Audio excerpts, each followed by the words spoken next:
It's a huge scandal in the U.S., and some of its repercussions are being felt here. It's the Olympic bribery scandal in Salt Lake City. There are allegations the city won the Winter Games for the year 2002 by bribing some members of the International Olympic Committee.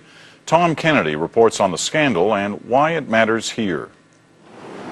The whiff of scandal permeates the 2002 Games, and the International Olympic Committee is scrambling to reassure everyone it is cleaning up its act. Unseemly things had happened, but we never had the facts. No one had the courage to say, well, here's the ledger, here's what happened. And now we do, and we can take action. The scandal began last month. Accusations that Salt Lake City had bribed some IOC members with cash, gifts, possibly even the services of prostitutes, so it could get the 2002 Games. I have tendered my resignation today. Since then, the two top members of the Salt Lake City Olympic Committee have resigned, and the IOC has begun an investigation of its own members. But is that enough to salvage the 2002 Games? Salt Lake City has already raised approximately 75% of the revenues needed to put on the 2002 Games. But what about the other 25%? The city still needs about $350 million US, and some key sponsors are beginning to have second thoughts. Should they pay money to a tainted Games? To the north, one possible solution. Calgary has Olympic facilities. They're 10 years old now, but organizers there say they are still adequate.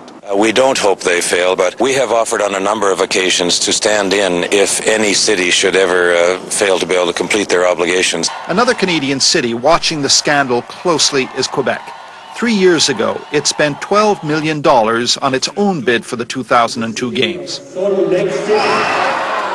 It was crushed by its defeat and now furious that its competition may have cheated. That there was not only the pots de vin bribery, but there seems to have been some corruption. Some Quebec organizers want to sue the IOC to get back the money spent on the 2002 Olympic bid.